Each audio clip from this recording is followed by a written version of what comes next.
you, God, right now in the name of Jesus. Thank you, God, right now in the name of Jesus for your word. Hallelujah. I thank you for the blessed and the grand design. You got the grand design. Go away, for you are greater is he that is in me. Teaching me daily, God, how to walk with you. I'll wait for you, God. I'll walk with you. I'll wait on you, God. You said, wait on the Lord and be of good courage, and he shall strengthen our heart. Wait, I stay on the Lord. I told Torah, if you ain't got no strength of heart, that means you're not waiting. She looked at me and said, I said, well, he ain't doing nothing wrong, is he? He ain't doing it, right? It ain't him. This is you. What? She pretty, but she doing it. It's whatever it is. She calls it. Because if you is walking around, if you be walking around, right, without a strengthened heart, then who did it? I've learned over the past couple of months to start asking questions. And as I question, right, I'm not questioning God. See, I learned how to ask questions. I ask God questions, but I question me. You get it? So then as I question me, I put me under interrogation. But when I ask God questions, I respectfully, humbly, bow before him, asking him to do whatever he's going to do. And if you want to answer the question, God's good, but if not, I'm okay with that too, right? Because I need to know something from you. Who did it? And wait, if you got time, tell me, how did he do it? So I thank you, God. We thank you for what you're doing in the season, outside the season, on top of the season, on the right, on the left. I don't want to walk outside of Psalm 1 verse 3. I don't want to walk with it. I want to walk outside of it. Because David said, the man going to plant, he's going to bear fruit in his season. I don't want to do that. First of all, if I'm going to bear fruit in a season, I don't want to be his. Over there to the left. Why do I have to look at him and look to him to get my food? I want to be in your season. I want my own, and then like get a season. It's great to have the season and the seasoning, so I can see the sun in it. Get me some seasoning, and everything's good, better, best with some seasoning. So if I get a seasoning, I want to know what the seasoning, the sun of it is, so I can step out of it. Because I want to see the sun all the time, not just in a season. A season means that it's a certain length of time, a certain block of time where you can or where you cannot. And usually, the season is depicted by the fact, not by that fact that says that is a long period of time, but the season is always shorter than the rest of it. So we're going to talk about the seasons of the year. Let's go there, right? It's 4 seasons of the year, but we're talking about one season that's 3 months of a 12-month year. Because God, I don't want the season. I want the year. I want the annual. I want to be coming down that tree for you to be able to get figs, fruit, chicken, figs, and frogs. I'm here. Locusts. I'm here. Honey. With the rose, you can buy that too. Inside the bark of it. I want everything that is you to be part of me. I need you, more of you, all of you. And I want less of me. I want no more of me. I'm done with me. I'm tired of me. Right now I am. Y'all understand? I'm in the mirror and I'm almost with a picture of my face.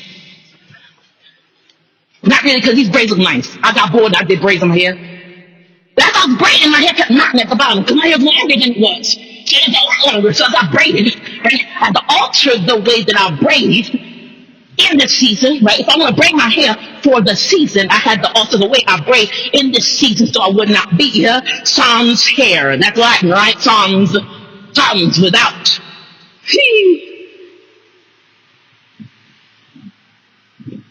I want to be with hair, right? Oh, God. So what we used to do every single year, no matter what, the Hodges family, they call it a family, we had braided hair for the entire summer. Lois would get weave in her hair. She'd get the weave hair, like the $3.99 a pack weave hair. Tasha would braid her hair exactly like Lois's, and then I never got weave hair. Because I didn't need it, my hair was thick enough without it. Tasha was already complaining about fingernails breaking off of the bed, like not actual fingernails breaking, but the fingernails break off of the bed when she's braiding my hair. She gonna put extra hair on my head. Why?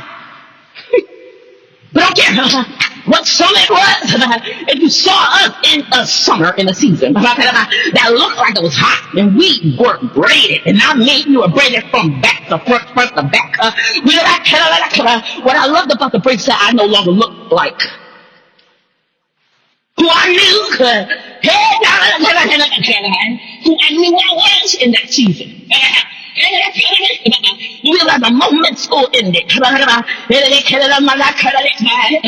would come home and almost have a pick in our pocket. Pick my pocket, sweetie. I got a pick in my pocket. Hurry up, Tasha. Start a braiding.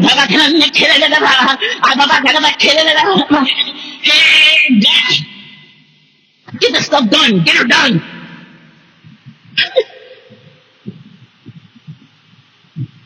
But then September roll around, it's getting cooler. So no matter what, it's getting cooler. So we gotta take these things out.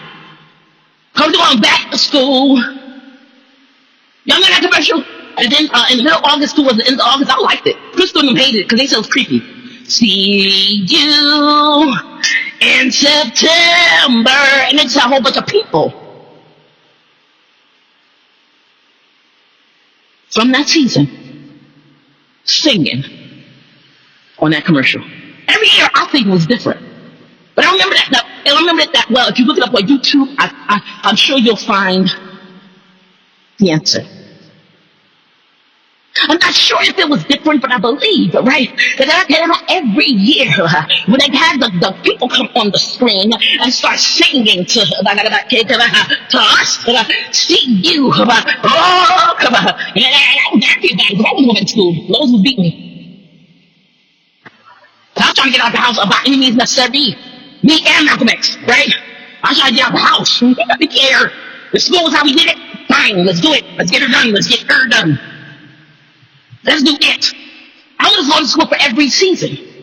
They had summer school at school that I went to. I didn't go to actual summer school, but I went to school in summer. And when I was little, I went to school in summer. I was crazy. Don't think it's going to get Jamie smart. No, she's not. She's dumb. She's crazy. She don't realize that. See, can you see the sun when he comes running to you? See, I didn't realize, right? Because Lois didn't treat summer like it was supposed to be fun. I didn't get it. I just said, oh, the summer's when I got to stay up in the house. To you, relate summer to fun. I relate summer to up in the top of the watchtower burning. And they cannot able to breathe and having to clean and then run to the window in the hallway to open up the window to get air. I relate it to people looking at me, pointing up at me, and I know they're calling diapers. I know. I couldn't breathe. I had to run to that king open, run to the window to get air. Quick, run back. Because that heat rises. And it did. It rose.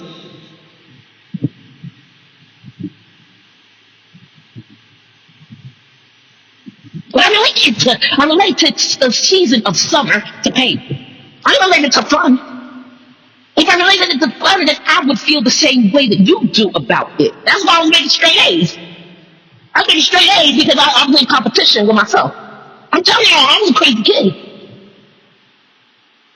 Okay, I got an A on this test, but this is my A higher than it was last week. And I got 93, and last week I got 95. No, then I failed.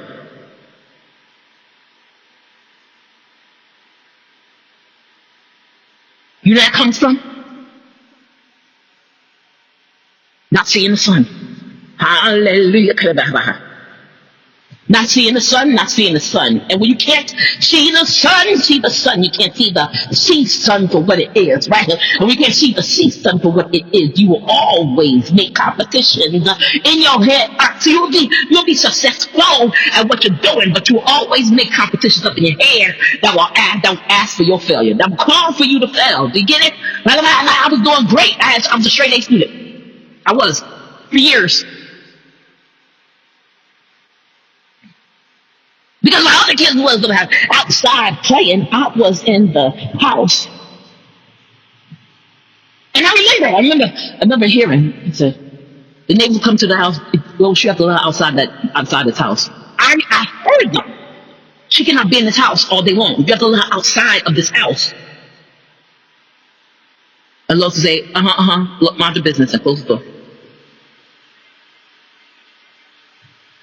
She always understood the season. She did. The problem, though, was that she was not preparing me. She said, I'm preparing you to be great. I'm preparing you to walk into it. And so I started.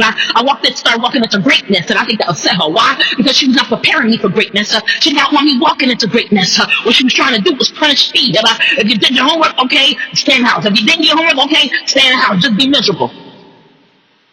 She was preparing me for misery. No matter what happened, no matter what I did, her goal was for me to be miserable. So she was looking for something to punish me for. And so she said, though, she spoke over me, right? You made the mistake, right? When you open up your mouth and you said it, to God be the glory. You said, to God be the glory. God came in and had some glory in it. I'm telling you, for I reckon that the suffering of this present time, see the song, are not worthy to be compared to the glory that shall be revealed in me. When I see the sun, when I see the sun, I will walk into the season. See, I never had a summer break because I never walked into the season. It's not about the weather, right? Because you can get summer weather in springtime, right? It's not about the weather. What it's about is understanding the things that are tied to summer. If you don't understand that summer comes with beach, if you don't understand that summer comes with amusement park, if you understand that summer comes with carnivals, and I've never been to a carnival in my life, and it was a carnival in Newark, I think, every week. And Grandma was so mad, so was my cousins, because she would not let me out the house. And I would beg and I would cry, can I just go to Carnival? I don't want no ice cream, I don't want nothing. Samantha had money, she let Samantha buy whatever she wants. Well, Grandma could buy Samantha whatever she wants. I don't need nothing, just let me go there and look around. Let me go there and stand in the Carnival and look. No. Go clean the room. Now don't look at her in the face and say, the room's clean already, because that's talking back. I don't care if she say go clean the room, you better walk towards the room and find something. Because if you don't, the white glove is coming out. I mean, that's white glove Lois right there. She said you go clean, I will find you something to clean. That's what my season looked like to me. You know, some look like winter, Bahama. Because I clean, come home clean every day. So some look like winter, Bahama. People go, oh, I love winter. Why? It's always about what I relate it to. I love winter. Why don't you? Because if you see me, and in the wintertime, you see me walking around every day with a snowboard. Or every day, that's what I do, right? When my body's in order, right? I'm going back to the pool. That's where I live. I'm at the pool every day. Literally, ask anybody that knows me. I'm at the pool every day. Doesn't matter the season. So if you see me with a swimming shoes on every single day,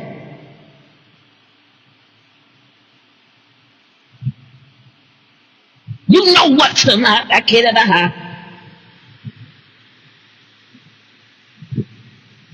See, and then at that point, it's not even about the season.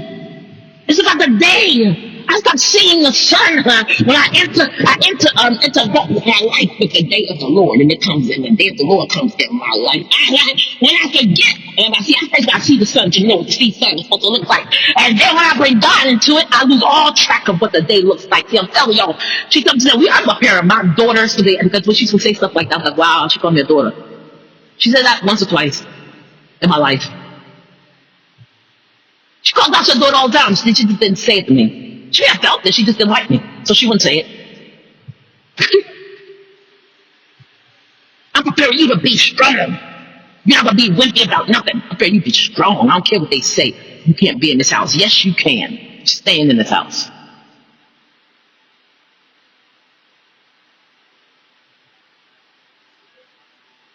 Would you understand it is. Even though she was wishing for me to become weaker in it. Those people were speaking for me, but they weren't speaking to the right entity. So even though she was wishing for me to become weaker in it, it's a Paul situation. He said, my strength is made great in your weakness. He said, my grace is sufficient for my strength is made perfect, excuse me, in your weakness. So the weaker I got, the stronger God stood up in me, right? And so she would beat me even more without reason because it stopped mattering about the season. I've been trying to kill you, but you just won't stop. Why is that? As a matter of fact, they're getting stronger. I told you my last year of high school was crazy. I did stuff that I know I can do right now.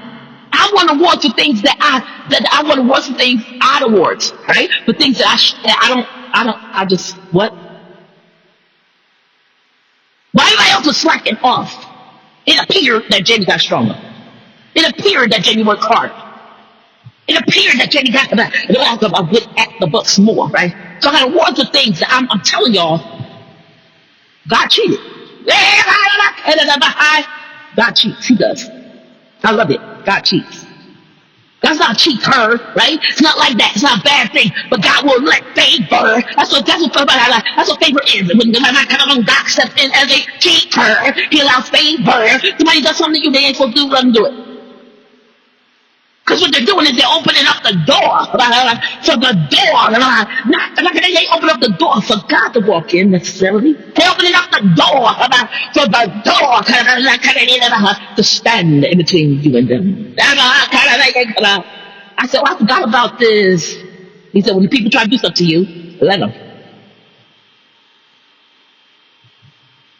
Because when you try to fight the battle against them, what you do is you block God. And when you block God, He cannot reach them because you are Uzziah standing in between Isaiah and God. Right? And then you become a Uzziah standing between God and them.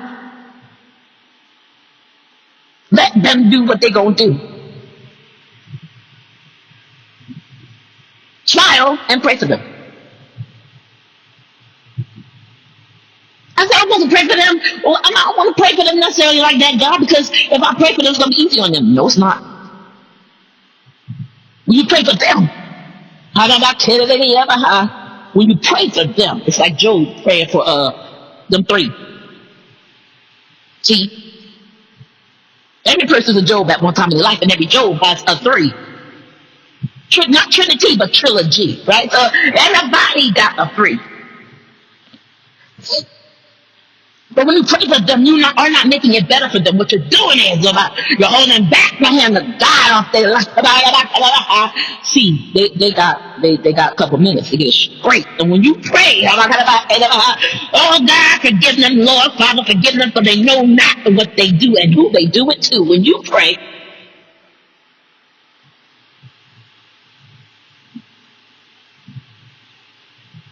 you are rescuing them. You're not making it, I'm going to flower day and I'm going to make a bet card. They make a bet card. No, you're not making it better. There's no better for them. For the moment they put their back on you, people walking around and wondering why these people are apologizing so quickly because they see a picture of what they could not see before. And they know that it came from their mouth being on you. That's why I tell you, don't put your mouth on a man of God. Don't say that. Don't do it. Be mad at them, but don't say nothing. Oh, I'm so. But I